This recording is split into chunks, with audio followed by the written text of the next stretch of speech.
Hi, everyone. Thank you very much for having me here. I have to say I didn't quite expect to be back in Churchill Hall 8 years after I commissioned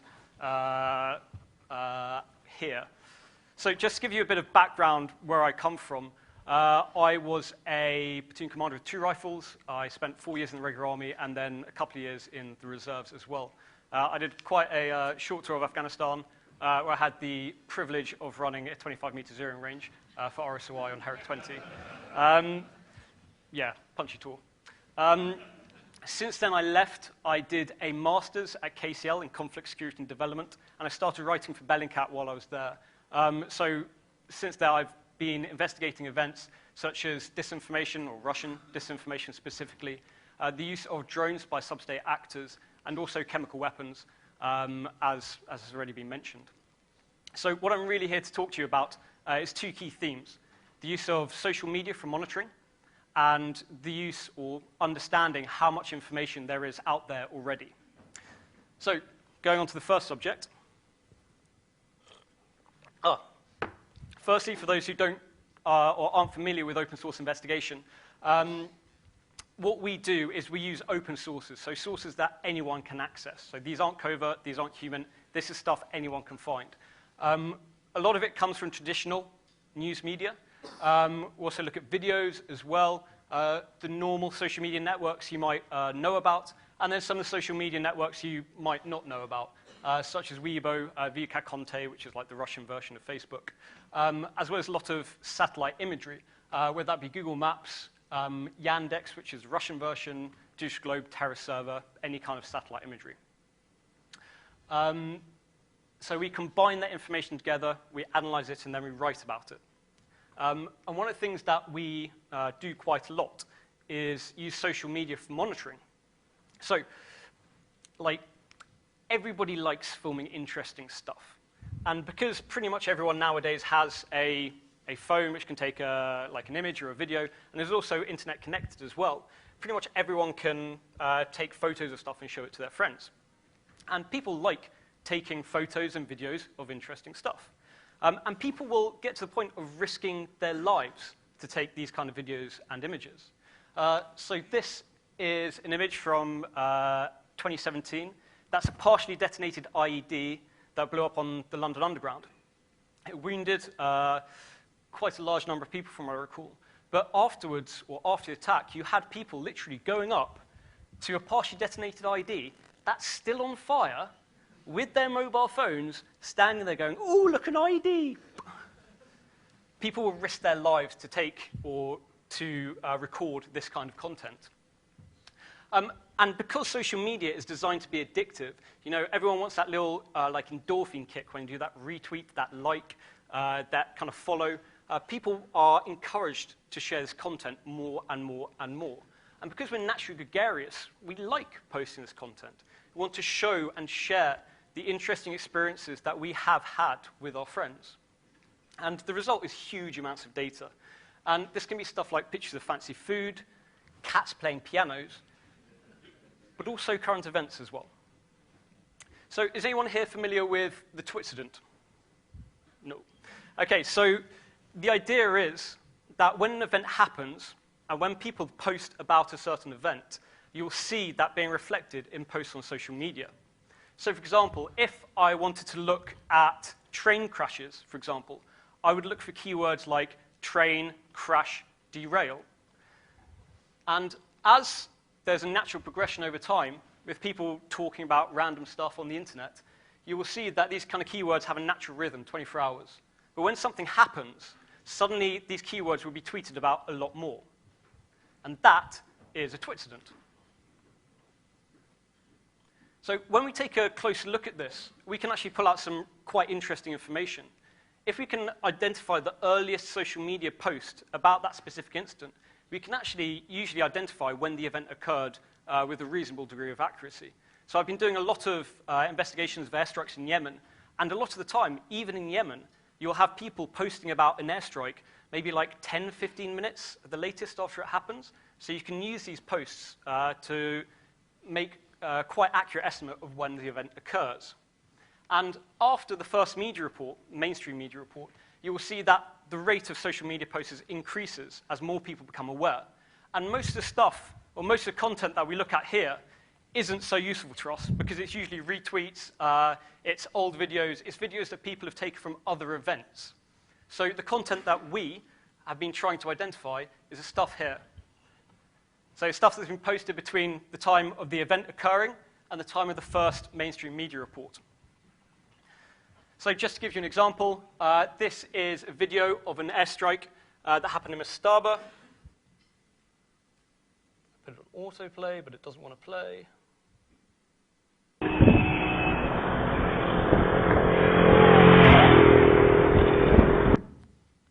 So that is the kind of content that we're looking for. You can clearly see that there are the two splash clouds from the airstrike itself. And when you go to Twitter and you look at mentions of Mastaba, you can see very, very clearly where this event has taken place, where and when this event has taken place. And that's the kind of content we as Bellingcat aim to identify, to verify, and then to amplify as well. So just to give you a more detailed example of how you carry that out, especially the verification piece, to make sure what we're seeing is real, I'm going to show you an example of Wafali's murders. So Mr. Wafali, some of you may be familiar with him, is a warlord based around Benghazi. And in 2017, the International Criminal Court issued the first arrest warrant based purely on open source information. So we took a look at it, and we wanted to see if we could get the same results as the ICC clearly had. So we took one of the videos of these executions, which had been posted on Facebook. You know, he was quite proud about these executions that he carried out because he alleged that these women was the Islamic State. And what we did is pull as much information from this video as possible. And one of the methods you can do that is by creating a panorama. So you pull stills from the image or from the video and stitch them together. And once we've got that panorama, we can start to identify features which we can use to find where this event took place. So in this case, it's quite limited. We had buildings in the back left, with quite distinctive architectural kind of base, a wall, and then a fork in the road. So we started looking for similar places in Benghazi, looked at media that had already been posted, and there was, videos of fighting around there at the time. And we identified that this place was called the likely place was called the Chinese Housing Project. But the problem was, the Chinese Housing Project is a really large area in Benghazi. So we spent a lot of time looking on satellite imagery for this precise location. And I think some people don't necessarily understand that there's often, for this example in particular, scores, almost hundreds of hours of work put into trying to find these locations. So we actually found the place we thought we were looking for. It seemed to fit. We had the right kind of features that were located there.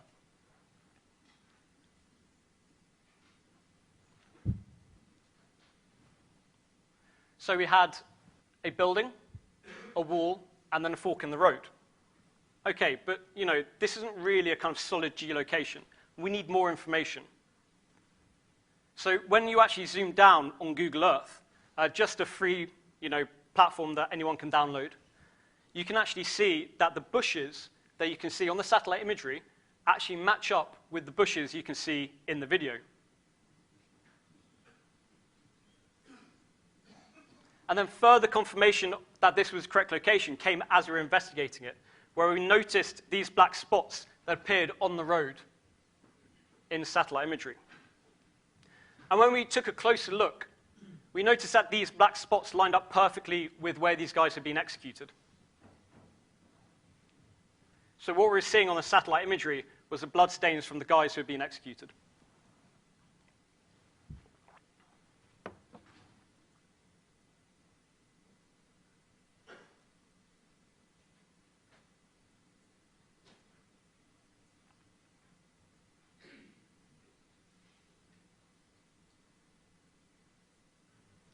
We can also use commercial tools, such as SunCalc, which is designed for photographers, to work out the time based on the shadow. So we can see here it took place at about 6:30 in the morning. And because we had the date when those bloodstains appeared, between the 14th and the 17th of July, we already had a date period where we knew it happened. So just by using open source information, open source tools, we could identify where and when this event took place. So that's an example of using social media for monitoring, verifying that information, and using it to track current events.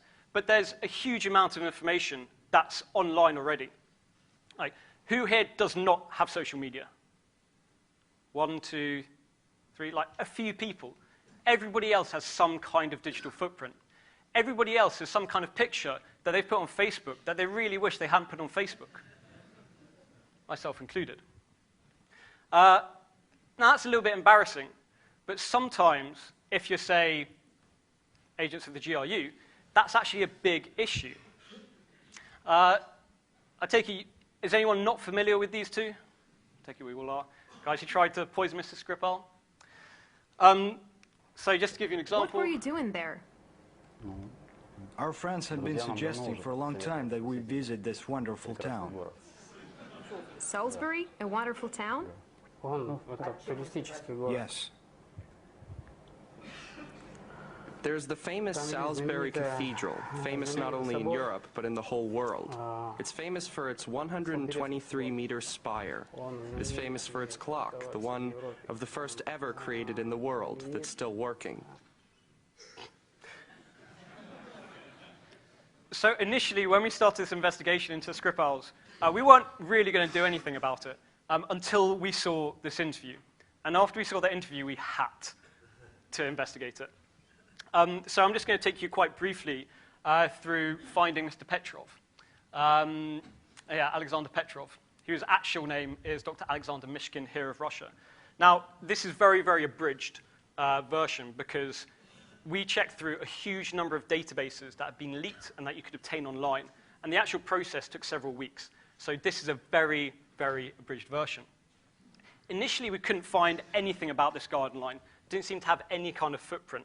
However, in his international passport dossier, which we obtained through journalistic or traditional journalistic methods through a source, there was one piece of information that we tried to pivot off, and that was the location. It had been issued in St. Petersburg. So what we did, after failing in every other method, is go to all the databases related to St. Petersburg and try and find someone who had either a similar name, patronym, or birthday. And we found this guy. We found Alex Mishkin. And we noticed he had the same first name, the same patronymic, and also the same birth date, which was quite interesting. So we kept on following this lead, and in a elite car insurance database, we actually found where Alex Mishkin had registered his Volvo, and it was to that address. So if you're a GRU agent and you don't want to get caught speeding, you don't want to get parking fines, where do you register your car? The GRU. So that's actually an address that is known to be associated with the GRU.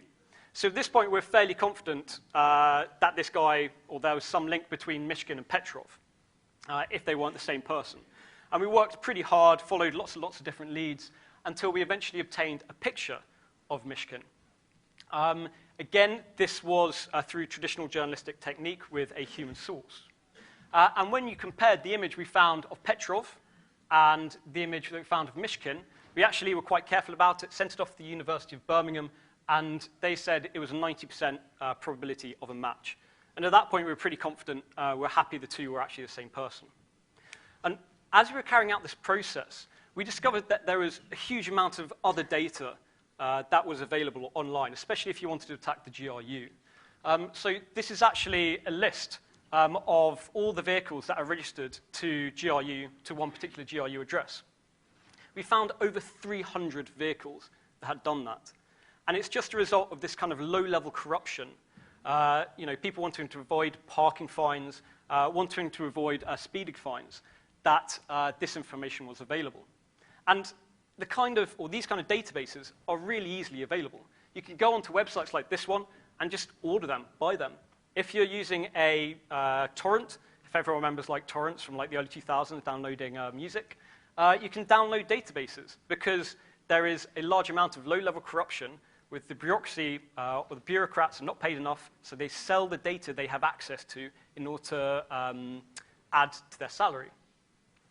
And if you know how to find this kind of stuff, it's not too difficult. You just have to find the right keywords. So can anyone tell me what the British military slang is for to tell stories? Spin bits. Cool. Nobody else in the entire world would have any reason to use that phrase.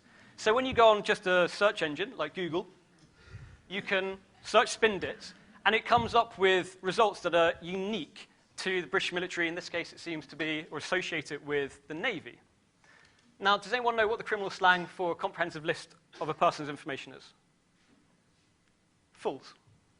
So I can go to Google, I can type in by fools, and you find all these different sites selling people's personal information, as you can see there. And this stuff is not difficult to find if you know what you're looking for. So here's an example. Obviously, I've redacted it, but you can see the huge amount of information that can be available in one particular person. And this is how the criminal economy really works, or cyber criminal economy really works, exchanging all this kind of data so that they can commit fraud, steal people's identities, anything you name. So we've seen how the GRU were undone by low-level corruption. But what if you're a professional, motivated soldier? What if, actually, you just want to be as fit as possible? Maybe that's a vulnerability too. So for those who aren't familiar with Strava, it's a fitness app. It has an absolutely outstanding map where you can see where people are using Strava around the world. And this is great for me as an investigator because, I can see up in Europe, everyone's using it. But then when you look at other places like Afghanistan, everyone recognize that place? Spent a few months there. That place. But what's this place down here? That's quite interesting. Let's have a look between Kenya and Somalia. Again, we've got like a few kind of interesting places. Wonder what those are. Now, when you're looking at this kind of data, it's anonymized. You can't tell who it is. It could be aid workers, could be members of the UN, but it could be another group of people who are usually very fit, like tracking their fitness, and are deployed in places like this. Does anyone recognize this place? That's Sterling Lines up in Hereford.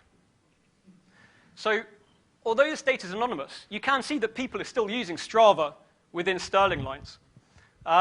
I should explain for anyone who's not familiar, this is a place where people with black bars over their eyes hang out, who want to remain anonymous. The great thing about Strava was that it allowed you to compare your run time or your exercise time to other people who had run the same segment of that route.